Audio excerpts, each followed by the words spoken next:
السلام علیکم ناظرین، خبر سے خبر میں خوش آمدید۔ میں افتخار شرازی۔ ناظرین، 60 سال قبل آج ہی کے دن بھارت نے رات کی تاریکی میں پاکستان کے خلاف جارحیت کا ارتکاب کیا، لیکن 17 روزہ اس جنگ کے دوران پاکستان کی مسلح افواج نے عوام کی مدد و حمایت سے اپنے سے کئی بڑے دشمن کو شکست سے دوچار کیا اور بالآخر بھارت کو اقوام متحدہ سے جنگ کی بندی کی بھیک مانگنا پڑی۔ ناظرین، آج اس جنگ سے جڑی کچھ اہم حقیقتوں سے آپ کو آگاہ کرنا ضروری سمجھتا ہوں، تاکہ آپ جان سکیں کہ کون پاکستان کا دوست ہے، کون پاکستان کا دشمن اور کون دوست نما دشمن۔ ناظرین، یہ پہلا موقع نہیں ہے کہ رواں سال مئی 2025 میں ہونے والی پاک بھارت جنگ میں چین نے گویا کہ پاکستان کے ساتھ تعاون کر کے کلیدی رول پلے کیا، جس کے نتیجے میں بھارت کو جنگ بندی کے لیے امریکہ سے مدد مانگنی پڑی۔ اس کا تذکرہ امریکی صدر ڈونلڈ ٹرمپ اپنے بیانات میں بار بار کر چکے ہیں، لیکن یہ بات شاید کم لوگ جانتے ہوں گے کہ 1965 کی جنگ میں بھی بھارت نے اقوام متحدہ سے جنگ بندی کی درخواست کی تھی۔ اس وقت بھی چین کی پاکستان کو نہ صرف بھرپور حمایت حاصل تھی، بلکہ چین نے جنگ کے دوران بھارت کو ایسی سخت دھمکی دی کہ بھارت کو فوری طور پہ اقوام متحدہ کے پاس جنگ بندی کے لیے جانا پڑا۔ ناظرین، اس بات کا اعتراف کسی اور نے نہیں بلکہ اس وقت کے بھارتی وزیر دفاع YP چھاون نے اپنی ڈائری میں کیا، جو 1965 کی جنگ اندر کی کہانی کے نام سے شائع ہو چکی ہے۔ وہ YP چھاون 17 ستمبر 1965 کی ڈائری میں لکھتے ہیں کہ میں صبح 6 بجے بیدار ہوا تو مجھے بتایا گیا کہ چین نے دھمکی دی کہ بھارت 3 دن کے اندر سکم کی سرحد پر چینی علاقے خالی کر دے، ورنہ اسے سنگین نتائج کا سامنا کرنا پڑے گا۔ 6:30 بجے چینی خبر رساں ادارے نے اس دھمکی کی تصدیق بھی کر دی، جس پر صبح 9 بجے وزیراعظم ہاؤس میں ہنگامی اجلاس طلب کیا گیا۔ اجلاس میں فیصلہ ہوا کہ چین کو بتایا جائے کہ اگر اس کے کوئی خدشات ہیں تو بھارت انہیں دور کرنے کے لیے تیار ہے، تاہم عمومی رائے یہی تھی کہ چین اس پیشکش کو قبول نہیں کرے گا۔ YP چھاون مزید لکھتے ہیں کہ یہ دراصل پاکستان کی مدد کرنے کا ایک حربہ تھا، تاکہ پاکستان پر لائن آف کنٹرول پر موجود دباؤ کم کیا جا سکے، وہ جنگ بندی کے لیے امریکی اور روسی دباؤ کو نظر انداز کرے۔ بھارتی وزیراعظم شاستری نے اسی روز سپیر 3:30 بجے بھارتی پارلیمان میں کہا کہ چینی فوج حملہ آور ہونے کو تیار ہے اور ممکنہ طور پہ ٹوٹانگ، سکم اور بھوٹان کی سرحد پر حملہ ہو سکتا ہے۔ اور اس کے بعد ناظرین، اس وقت کے وزیراعظم نے پھر اپنے آرمی چیف سے گویا کہ مشاورت کی۔ اس مشاورت کے بعد فوری طور پہ بھارت جنگ بندی کے لیے اقوام متحدہ میں جا پہنچا۔ تو ناظرین، ہم دیکھتے ہیں کہ پاکستان کی ان کامیابیوں میں چین کا بڑا کلیدی رول ہے۔ ہمارے ساتھ موجود ہیں دفاعی تجزیہ کار بریگیڈیئر ریٹائرڈ حارث نواز صاحب۔ بہت شکریہ بریگیڈیئر حارث نواز وقت دینے کے لیے۔ سر، جاننا یہ چاہیں گے کہ تاریخ پہ جب ہم نظر دوڑا رہے تھے تو دیکھا ہے کہ 1965 کی جنگ میں بھی چین کا کردار بڑا کلیدی ہے، اور خود بھارت کے اس وقت وزیر دفاع اپنی کتاب پہ لکھتے ہیں کہ اس وقت چین کی جانب سے دھمکی دی گئی تھی، اور جس کے نتیجے میں پھر مجبور ہونا پڑا بھارت کو اس جنگ بندی کے اوپر بھی اور پیچھے ہٹنا پڑا۔ تو انفیکٹ اب ہم نے دیکھا کہ مئی کی جو جنگ تھی ہماری رواں سال انڈیا کے ساتھ، اس کے اندر بھی چین کا بڑا ایک کلیدی رول نظر آ رہا ہے۔ تو اب کچھ ہمارے لیے بھی ٹیک اوے ہے کہ ایک ایسا دوست جس کے بارے میں ہم کہتے ہیں کہ بڑا آئینی دوست ہمارا ہے، ان کے ساتھ ہمارے بڑے لازوال رشتے ہیں دوستی کے، اب فیوچر میں سر یہ کمبینیشن آپ کو لگتا ہے کسی انداز میں آگے بڑھے گا؟ کیونکہ ماضی کی جتنی سکسیس سٹوریز ہیں ہماری وہ چین کے ساتھ جڑی ہیں۔ دیکھیں شرازی صاحب، بات یہ ہے کہ 1962 میں اگر آپ کو یاد ہو کہ انڈیا کی اور چائنا کی لڑائی ہوئی تھی، اور چائنا نے ان کی بہت مار لگائی تھی،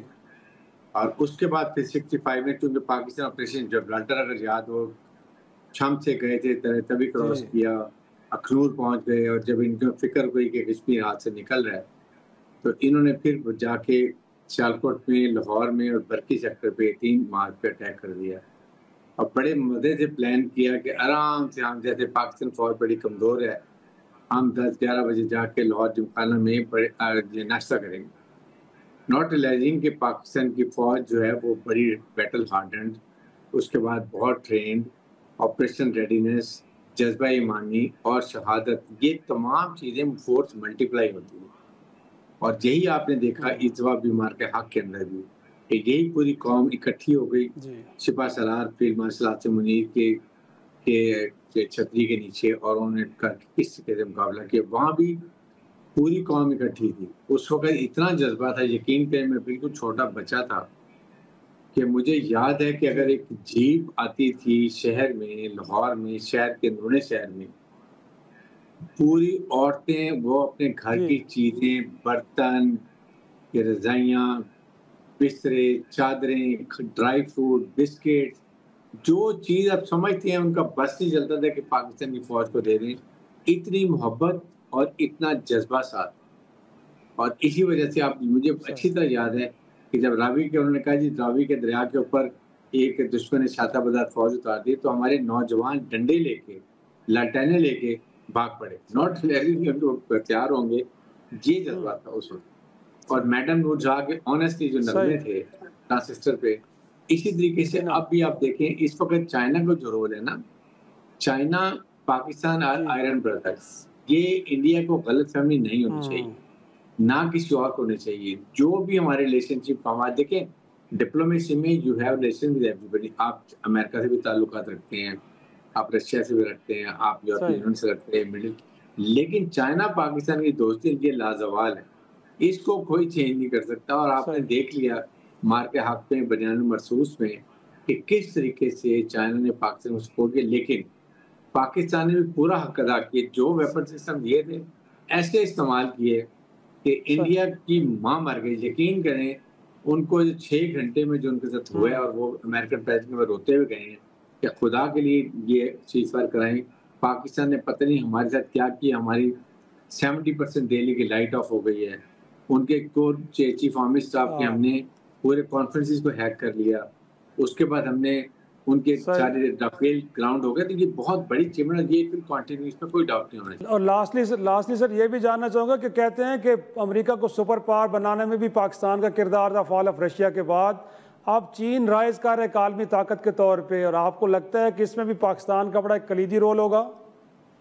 دیکھیں پاکستان چائنا کے ساتھ بہت سنسیریٹی سے, آپ کے سامنے ابھی $8 بلین سے زیادہ کے معاہدے ہوئے ہیں. فیز 2 سی پیک تیار ہو رہا ہے, یہ جہاں یہ افغانستان تک جائے گا. اکنامک فری زونز بن رہے ہیں, یہ بہت بڑی بات ہے. اس کے بعد آپ کا ایئرپورٹ گوادر کا بن رہا ہے, ابھی آپریشنلائز ہمارا گوادر پورٹ ہو جائے گا. یہ اتنی بڑی, آپ سوچیں کہ اگر یہ افغانستان میں پیس ہو جاتا ہے,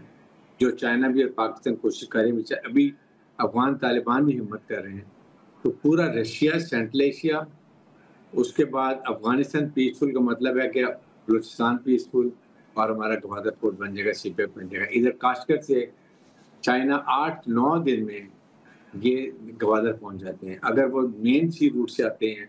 تو راستے میں اتنے ان کو تھریٹس ہیں, 90 ڈیز میں پہنچتے ہیں. آپ سوچیں, اس لیے یہ ہمارے لیے, اور ہمیں کتنی پوری دنیا کی, یہ آپ کی افریقہ کی اور مڈل ایسٹ کی منڈی آپ کے پاس ہوگی دنیا کو, آپ you can really play help with our economy, ہماری بہت اکانومی بوسٹ کرے.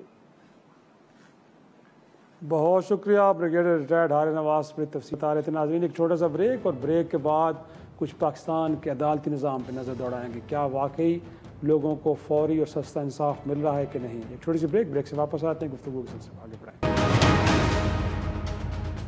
پروگرام میں ایک بار پھر خوش آمدید ناظرین. اب کچھ بات کرتے پاکستان کے نظام عدل کی. اس نظام کے بارے میں فوری اور سستا انصاف فراہم کرنے کے دعوے تو کیے جاتے ہیں, لیکن گزرے ہوئے 77 برسوں میں عدالتوں میں کیے گئے فیصلے نہ صرف پاکستان کی عدالتی تاریخ میں متنازع ترین فیصلے شمار کیے جاتے ہیں, بلکہ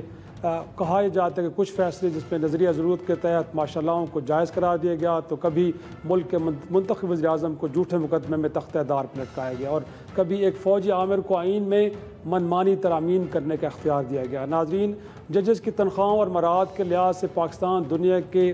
پہلے 3 ممالک میں شامل ہے, لیکن عوام کو عدل کی فراہمی کے حوالے سے پاکستان دنیا کے عدالتی نظام میں 138ویں نمبر پر کہیں فال کرتا ہے. گزشتہ دنوں پارلیمنٹ میں پیش کی گئی تفصیلات کے مطابق سپریم کورٹ کا ایک جج کم و بیش 24 لاکھ روپے ماہانہ تنخواہ لیتا ہے. اس کے علاوہ 2 گاڑیاں, 600 لیٹر پیٹرول, اس کے علاوہ 3 سے 5 بیڈ روم کا پر مشتمل سرکاری گھر, بجلی اور گیس کے لامحدود یونٹس, اور اس کے علاوہ گھر میں 2 ملازمین کی سہولت بھی شامل ہے. اور ناظرین اگر ہم دیکھیں کہ ریٹائرمنٹ کے بعد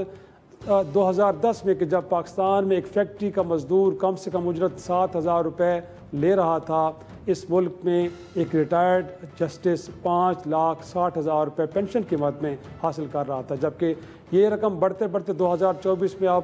23 لاکھ سے بھی زائد ہو چکی ہے۔ اور ناظرین صرف یہ نہیں بلکہ کوئی بھی جج جس کی بیوہ کو بھی پینشن کے علاوہ گھر پہ ڈرائیور اردلی ماہانہ 3,000 روپے لوکل ٹیلی فون اور اس کے علاوہ 2,000 بجلی کے یونٹس، اس کے علاوہ مفت پانی اور 300 لیٹر پیٹرول کی سہولت حاصل ہے، جبکہ ان کی پینشن کے اوپر کسی قسم کا کوئی انکم ٹیکس بھی نہیں لیا جاتا۔ ناظرین دنیا بھر میں عدالتی تعطیلات کے نام پر کئی ماہ تک عدالتیں بند رہنے کا کہیں رواج نہیں ہے، اور دیکھا جائے تو جاپان جیسے ملک میں جہاں پہ سپریم کورٹ میں شاید کوئی ایک کیس بھی التوا کا شکار نہیں ہے، پاکستان میں ابھی بھی ہم کہہ سکتے ہیں کہ نوآبادی دور کی روایت چلی آ رہی جس کے تحت 3.5 ماہ تک عدالتیں ناظرین اس ملک کے اندر بند رہتی ہیں، جبکہ انصاف کی فراہمی کا یہ عالم ہے کہ ملک بھر میں مجموعی طور پر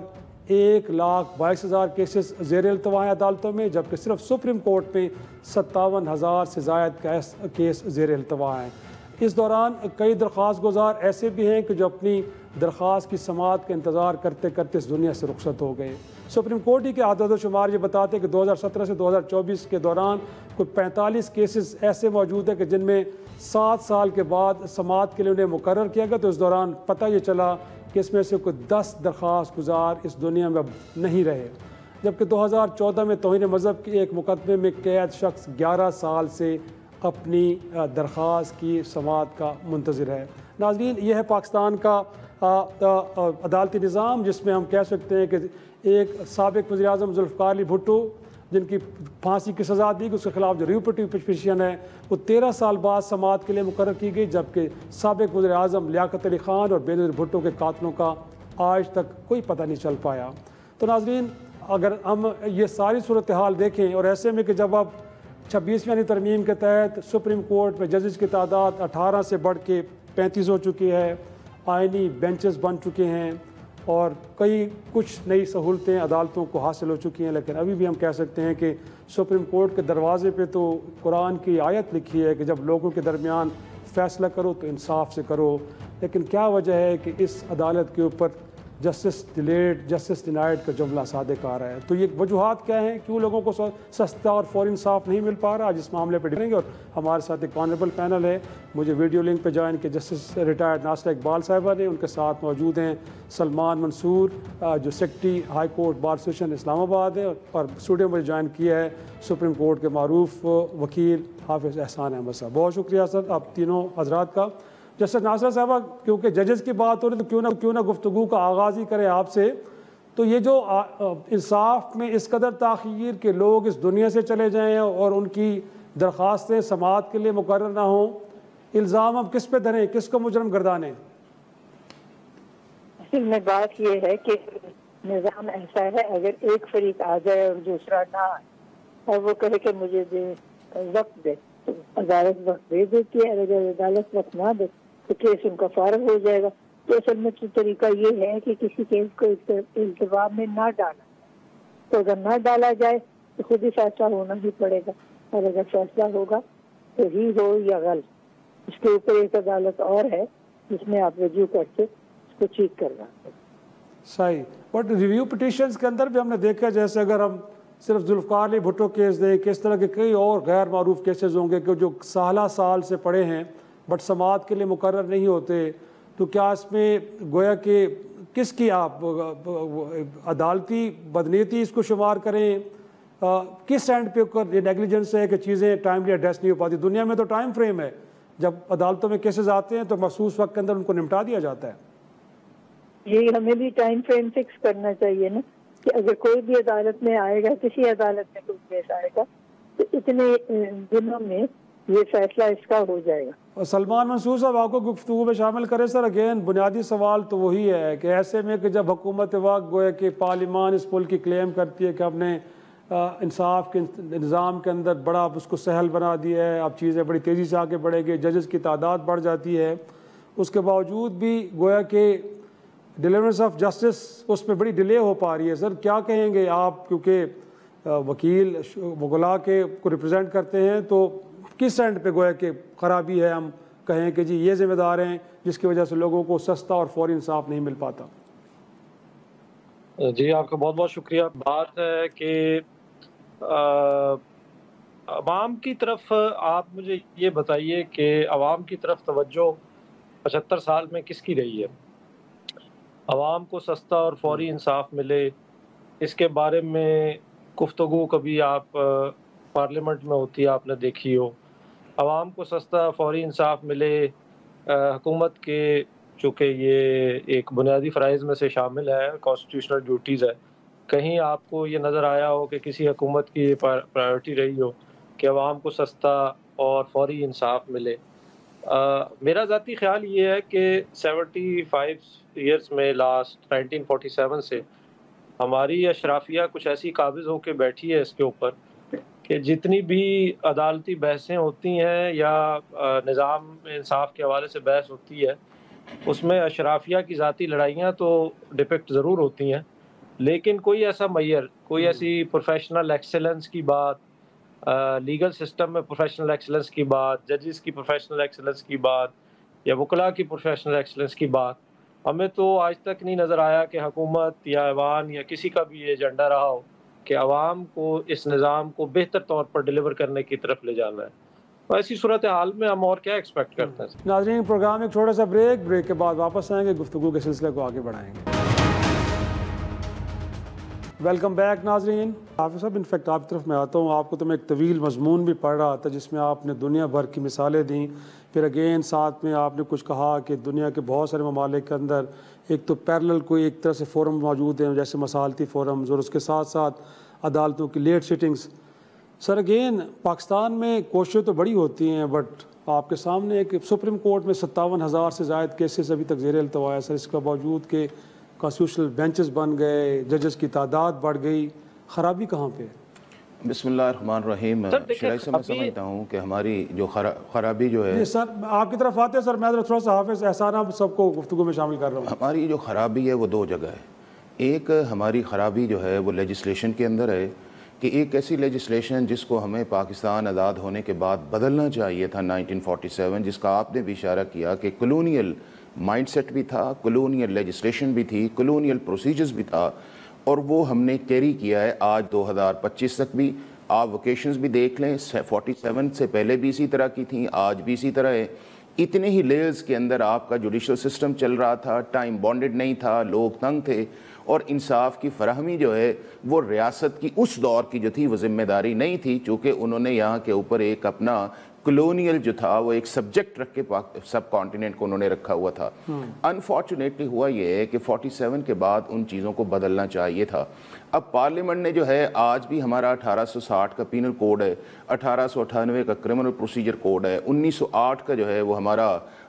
سول پروسیجر کوڈ ہے، 1940 کا ہمارا آربیٹریشن ایکٹ جو ہے وہ موجود ہے، اور اس کے بعد اس کے نیچے بھی جتنی لیجسلیشن آئی ہے وہ صرف آپ نے پیچ ورک کے طور پہ کی ہے. Genuine legislation for improving the justice system in Pakistan آپ نے نہیں کی، اور سائملٹینیسلی آپ نے اپنی گورننس کو بہتر نہیں کیا، چونکہ اب گورننس اس لیول تک آپ کی بیٹھ گئی ہے کہ اتنی میل ایڈمنسٹریشن ہو گئی ہے کہ ہر معاملہ جو ہے وہ پٹواری سے لے کے پرائم منسٹر آفس تک جو ہے وہ پاکستان کی عدالتوں کے اندر آتا ہے، اور وہاں پھر عدالتیں جو ہیں وہ آپ کے سامنے مختلف وسعت ہے. لیکن دوسرا میں سمجھتا ہوں کہ اس کے اندر جو امپورٹنٹ ایلیمنٹ ہے وہ ہے پاکستان کی جوڈیشری. پاکستان کی جوڈیشری کے اندر جوڈیشل ول بھی کبھی نہیں رہی 1947 سے لے کے آج تک کہ انہوں نے ان چیزوں کو ٹیک آن کیا، انہوں نے ان چیزوں کو فالو اپ کے اندر لے کے آئے ہوں، انہوں نے اپنے آپ کو ایگزامپل کے طور پہ سیٹ کیا ہو کہ اگر ہمارا کانسٹیٹیوشن رول یہ ہے کہ ہم کانسٹیٹیوشنل گارنٹیز دیتے ہیں، ہم کانسٹیٹیوشن کے کسٹوڈین ہیں فنڈامنٹل رائٹس کے، جس کے اندر آپ کا رائٹ ٹو لائف ہے، رائٹ ٹو ایکویلٹی ہے، آپ کا آرٹیکل 37D ہے، ان ایکسپینسو جسٹس ہے، تو ہم اگر اس کے کسٹوڈین ہیں تو ہم نے اس کے اندر کیا کی، اور وہ پریسیڈنٹ انہوں نے خود بھی سیٹ نہیں کی. اب یہ ہے کہ آپ ڈسٹرکٹ کورٹ سے، سول کورٹ سے، سپریم کورٹ تک آپ لگے چلے جائیں، سائیکل آپ دیکھ لیں کہ آپ کو 1 سال سے لے کے 25 سال کا سائیکل سیول نظر آئے گا. آپ کے ملک کے اندر جو کمرشل ڈسپیوٹس ہیں انویسٹمنٹ نہیں ہوتی، چونکہ آپ کا میکانزم نہیں ہے، نہ آپ نے کارپوریٹ بہتر کیا، نہ ADR بہتر کیا. اور اس کے بعد کرمنل میٹرز کے اندر جس طرح آپ نے اشارہ کیا کہ 10 سال آپ کے ہائی کورٹ پڑھتے ہیں، پھر سپریم کورٹ پڑھتے ہیں، کہیں کمپلیننٹ فوت ہو رہا ہے، کہیں ایڈوکیٹ فوت ہو رہا ہے، کہیں آپ کا جو ہے وہ ایکیوز بیچارہ بغیر سنے جو ہے وہ 10-12 سال زندگی کر کے گزار جاتا ہے. اب اس کے لیے یہ تھا کہ یہ کچھ چیزیں اپنے لیول پہ کرتے جنہوں نے نہیں کی، اور ان ماننا چاہیے اس چیز کا کہ ہم نے نہیں کی. یقیناً اس میں کوئی شک نہیں، لیکن ناصر صاحب یہی نکات کچھ میں آپ کی طرف لے کے آتا ہوں. کیا کہیں کالونیل مائنڈ سیٹ یا میرٹ پہ لوگوں کو انڈکٹ نہ کرنا، یا پھر ایلیٹ کیپچر جس کا ذکر کر رہے تھے سلمان منصور صاحب، وجوہات کیا ہے؟ کیونکہ لگتا تو ہے کچھ امپورٹنٹ کیسز بالخصوص جو پولیٹیکل کیسز ہیں ان میں تو ٹائم فریم بھی مقرر ہو جاتا ہے. JIT کو بھی کہا جاتا ہے کہ 6 ماہ کے اندر تحقیقات کر کے لے آئیں، اس کے بعد اس کے اوپر فیصلے بھی ٹائم پہ آ جاتے ہیں، پھر امپلیمنٹیشن بینچ بن جاتے ہیں. بٹ عام آدمی کو تو میں نے آپ کے سامنے کچھ اسٹیٹس رکھے ہیں، 7 سال 10 سال 15 سال 20 سال انتظار کیا جاتا ہے. تو ایسا ہرگز نہیں ہے کہ نظام کے اندر کوئی خرابی اگر ہوتی تو پھر جو اس ملک کی اشرافیہ ان کے کیسز کو فوری طور پہ نہ سنا جاتا. بس یہ دیکھیے جہاں ہر کچھ بدلا ہے اتنے 17 سال میں، اتنی دہائیوں میں، 1947 سے اب تک لے کے نظام عدل میں تو کوئی تبدیلی نہیں آئی. تو یہ دوبارہ سے سارا نظام عدل جو ہے اس کو ایک یکجا کر کے اس کا معائنہ ہونا چاہیے کہ کیوں ہے اس میں خرابیاں، اور ان خرابیوں کو ایک ایک کر کے علیحدہ کرنا چاہیے. صحیح، بٹ ایک کرنا چاہیے پہ سارا میرا خیال میں زور ہمارے ایک لائن اس پہ شہزاد صاحب 1947 کے بعد 54 کے اندر پہلا کمیشن بنا کہ پاکستان کے اندر ایک نظام انصاف نیا بننا چاہیے، اس کو ری ویمپ ہونا، اس کی ریکمنڈیشنز آئیں. اس کے بعد جسٹس حمود الرحمان صاحب کی سربراہی میں 4 سال ایک کمیشن نے کام کیا، 69 سے لے کے 73 تک. اس کی آپ 54 کی ریکمنڈیشن، 69 سے 74 کی ریکمنڈیشن، آج کی ریکمنڈیشن آپ ساری کو اکٹھی کر لیں تو آج بھی ہم 1947 کے اندر کھڑے ہیں. جسٹس ڈیلیڈ، جسٹس ڈینائیڈ، ٹرسٹ نہیں ہے، ایفیشنسی نہیں ہے، ڈس فنکشنل ہے، ایڈجرنمنٹس ہو رہی ہیں، عدالتیں ٹھیک نہیں کام کرتی. اگر یہ کرنا ہے تو میرا یہ خیال یہ ہے کہ پارلیمنٹ کو اپنا کرنا چاہیے، بٹ جوڈیشری جو ہے اس کو ایک ایکٹیو رول کے اندر ٹورڈز دا پبلک اور ٹورڈز دا کامن مین آنا چاہیے. ایک چھوٹا سا بریک ناظرین، واپس آتے ہیں، گفتگو کے سلسلے کو آگے بڑھائیں گے.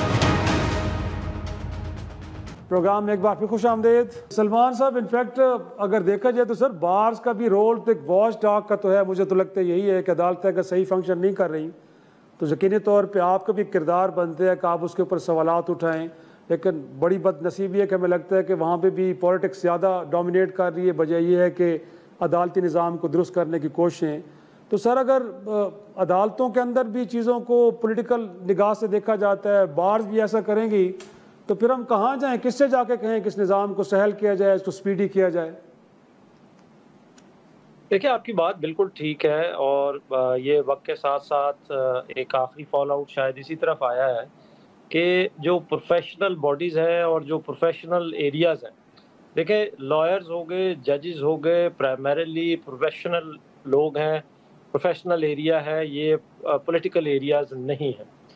یہاں 2 ایشوز بڑے پرائمریلی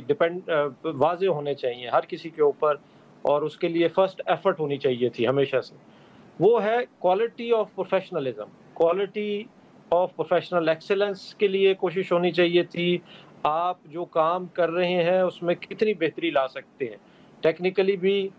کوالیفیکیشنز کے حساب سے بھی، اور جسے ہم سبسٹینشل جسٹس کہتے ہیں اس کے لیے ایفرٹس کی طرف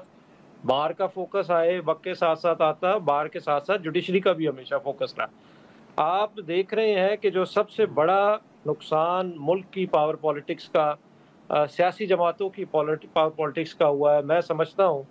کہ وہ ڈسٹرکشن ہے ان انسٹیٹیوشنز کی، ہمارے جوڈیشل سسٹم کی. اس کے ساتھ ساتھ جو بار کا جو فوکس ہے وہ بھی پولیٹیکل پارٹیز کے انفلوئنس کے حساب سے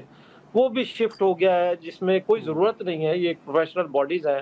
ہمیں فوکس یہ رکھنے کی ضرورت تھی کہ لائرز جو ہے وہ کس حد تک ہم پروفیشنل لائرز پروڈیوس کر سک رہے ہیں. ہم نے لائرز کی ٹریننگ کے لیے کیا انتظامات کیے ہیں، ہم نے اپنے جو نظام اور جو لا تربیت کے حوالے سے لا سکولز خاص طور پر بڑے اہم ہیں، ہم نے ان کے لیے کیا بہتر انتظامات کیے ہیں. یہی وکلا ہیں، یہی وہ سٹارٹ اپ ہے جہاں سے ججز آگے بھرتی ہوتے ہیں. اور آپ آج جن پرابلمس کا ذکر کر رہے ہیں وہ کمپائل ہو کے آتے ہیں. دیکھیں میں سپریم کورٹ بار میں بیٹھا ہوں, سپریم کورٹ وہ جگہ ہے جو کہ لاسٹ کورٹ ہے. آپ کی پرابلم شروع ہوتی ہے نیچے سے. ٹرائل کورٹ کا جج آپ کا سبسٹینشیل جسٹس, فیصلہ لکھنا, صحیح فیصلہ لکھنا, سمجھنا, لکھنے پڑھنے کی صلاحیت اگر نہیں رکھتا اور غلط فیصلہ کرے گا تو ایک غلط فیصلے کے بعد اوپر جائے گا, آپ ایک نیا فورم بنا دیں. عام آدمی کا کیا قصور ہے کہ وہ 4 فورمز کے اوپر لوگوں کی سسٹم کی پروفیشنل نیگلیجنس اور سسٹم کے فیلئر کے پیسے ادا کر رہا ہے. پہلے وہ ٹرائل کورٹ میں پیسے ادا کرتا ہے, گھومتا پھرتا ہے 10 سال, وہاں ٹرائل کورٹ کے اگر جج صاحب سے صحیح فیصلہ نہیں لکھا گیا, وکلا سے صحیح اسسٹنس نہیں دی گئی تو اس کا نتیجہ عوام بھگتے. اب وہ اپیل کورٹ میں پہنچے گا تو اپیل کے جج صاحب جناب وہ بھی اگر صرف سیاسی بھرتیوں پہ آئے ہیں, ان کی بھی ٹریننگ نہیں ہوئی یا وہ بھی بحیثیت وکالت انہوں نے کوئی اپنی توجہ نہیں دی اپنی وکالت پہ, تو پھر ایک ایپلیٹ کورٹ میں اس نے بھگتنے ہیں مزید 10 سال. یہ 2 فورم گزارنے کے بعد, جسے میں سمجھتا ہوں دنیا بھر میں کہیں نہیں ہوتا, نان سینسیکل بات ہے کہ آپ 2 فورمز گزار کے پورے ٹرائل, پورے اپیل, اس کے بعد آپ صرف گفتگو میں شروع ہو جاتے ہیں کہ جی ہائی کورٹ پہ کتنا لوڈ آ گیا ہے, سپریم کورٹ میں کتنا لوڈ آ گیا ہے, جو کہ صرف کورٹس آف لا ہیں جہاں ایسے معاملات پہنچتے ہیں ہمارے قانون میں جہاں قانونی طور پر نیچے کسی کوسچن آف لا میں تضاد آ گیا ہو اور بڑا اہم قانونی مسئلہ ہو, تو ہم پھر عوام کو گھسیٹ کے لے کے جائیں ہائی کورٹ میں اور پھر آخری راؤنڈ میں سپریم کورٹ تک کہ جی یہ نیشنل لیگل ایشو ہے, اس کو جانا چاہیے. صحیح پوائنٹ ٹیکن سر. حافظ صاحب انفیکٹ یہ بھی جاننا چاہوں گا کہ دنیا کے اندر بھی آپ نے اپنے مضمون میں بھی کہیں ذکر کیا ہے کہ نظام تو موجود ہیں جہاں پہ بڑا فوری اور سستا انصاف ڈیلیور کیا جا سکتا ہے, بٹ یہاں پہ پرابلم کیا ہے؟ پولیٹیکل انٹینٹ نہیں ہے. گویا کہ اس ملک کی جو پولیٹیکل ایلیٹ ہے وہ اس نظام کے ساتھ کمفرٹیبل ہے, ان کو فیور کر رہا ہے, یا انہیں سمجھ نہیں آ رہی کہ اس نظام کو ہٹا کے اس کو رائج کیا جائے تو چیزیں بہتر ہو سکتی ہیں. شاہد صاحب میں یہ سمجھتا ہوں کہ 2 طرح کے سٹیٹس کو چل رہے ہیں. ایک ایلیٹ کیپچر کا سٹیٹس کو ہے, اور ایلیٹ کیپچر کا سٹیٹس کو آپ کی گورننس کے اندر آپ کو نظر آتا ہے, اور اس گورننس کے اندر جو ان کے ویسٹڈ انٹرسٹ ہیں وہ سٹیٹس کو کے اندر پروٹیکٹڈ ہیں. لہٰذا اس کو چینج کرنے کی ان کی جو پریورٹی ہے وہ آپ کو نظر نہیں آتی. اگر وہ نظر آتی تو پاکستان کے اندر آپ کو ایک وائبرنٹ فنکشنل قسم کی لیجسلیشن یا پارلیمنٹس آپ کو نظر آتی. ان کا سارے کا سارا جو توجہ ہے وہ ہے ڈیولپمنٹ کے اوپر, بجٹ کے اوپر, اور اپنے ڈسٹرکٹس کے اندر S H Os, D S P, S P اور ڈی سی کو کنٹرول کرنے کے اندر, اور اس ڈسٹرکٹس کے اندر جو ٹرانسفر پوسٹنگز ہے یہ ان کا ایک سٹائل ہے, اور اس کو وہ کیری کرتے ہیں اور اسی کے نام پہ ووٹ لیتے ہیں اور اسی کے نام کے اوپر پارلیمنٹ کے اندر الیکٹ ہو کے آتے ہیں. دوسری چیز جو ہے وہ ہے جوڈیشل سٹیٹس کو آپ کی سپیریئر کورٹس کے اندر, کہ ہائی کورٹ یا سپریم کورٹ کے اندر بھی ایک جو ٹی کون والا میٹر ہے وہ کبھی بھی نہیں رہا کہ جس کے اندر اگر تو لیجسلیشن والا معاملہ, اگر آپ یہ دیکھیں, اگر آپ کے پاس یہ جورسڈکشن ہے کہ آپ سٹیٹ کو باؤنڈ کر سکتے ہیں, یہ فنڈامنٹل رائٹس کے کسٹورین ہے, تو اگر آپ نے اس سسٹم کے اندر فلاز دیکھے ہیں, اس سسٹم کی لیجسلیشن کے اندر فلاز دیکھے ہیں, تو آپ پھر اس کے اوپر ایک ایسا ایک میکانزم بنائیں کہ اس کی امپلیمنٹیشن آئے, اس لیجسلیشن کو بنوائیں کہ جس سے جو ہے عام آدمی کو فائدہ ہو. لیکن اس کے ساتھ ساتھ کچھ ایسی چیزیں ہیں کہ جو آپ کی انٹرنل ورکنگ سے ریلیٹ کرتی ہیں, اور وہ ہر ہائی کورٹ کے انٹرنل جو ہیں وہ آپ کے رولز بھی ہیں جنہیں ہم آرڈرز کے نام سے کہتے ہیں. سپریم کورٹ کے اپنے 1980 کے رولز ہیں. اب اس فنکشننگ کے اندر بھی ان لوگوں نے, سپریم کورٹ یا ہائی کورٹس نے کام نہیں کی. جس طرح میں نے ابھی ہم نے ایک سجیشنز بنائی ہیں, سپریم کورٹ بار کو دی ہیں, بار نے پریزیڈنٹ کو دی ہے, تقریباً 20 کے قریب سجیشنز ہیں. اب اس کے اندر شرائع صاحب نہ آپ کو لا کی ضرورت ہے, نہ آپ کو امینڈ کرنے کی ضرورت ہے, آپ کو انسٹیٹیوشنل ول چاہیے, اور ول کے لیے جو ہے آپ کا فل کورٹ ہے. فل کورٹ کے اندر آپ اب آپ دیکھیں کہ اگر یہ طے سپریم کورٹ کر لے کہ جو کیس لگے اس کو 15 دن کے اندر ہر نیا کیس لگنا چاہیے, جو ایک دفعہ لگ جائے اس کو فیصلے کی طرف جانا چاہیے, اس کے بعد کاز لسٹ ہے, ججمنٹس ایشو ہونی ہے, ڈیجیٹائز ہے, اپنی اکاؤنٹیبلٹی ٹرانسپیرنسی ایس جے سی کی, کہ اگر کسی کے خلاف آتا ہے ایڈمیشن آئے, اس کو پبلک ہیئرنگ میں 6 ماہ میں فیصلہ کرے, وہ چیزیں نہیں ہیں. اب اس کا ہوا یہ ہے کہ بجائے ان چیزوں کو کرنے کے جوڈیشری جو ہے وہ انٹرنل پرابلمز میں آئی ہے. مہمانوں کے شکریہ کے ساتھ اسی نقطے پہ آج کے شو کا اختتام کرتے ہیں کہ عدالتی نظام کو بہتر کرنے کے لیے کچھ اور نہیں بلکہ ول کی ضرورت ہے. ناظرین اسی کے ساتھ آج کے شو سے اجازت دیجیے. خدا حافظ.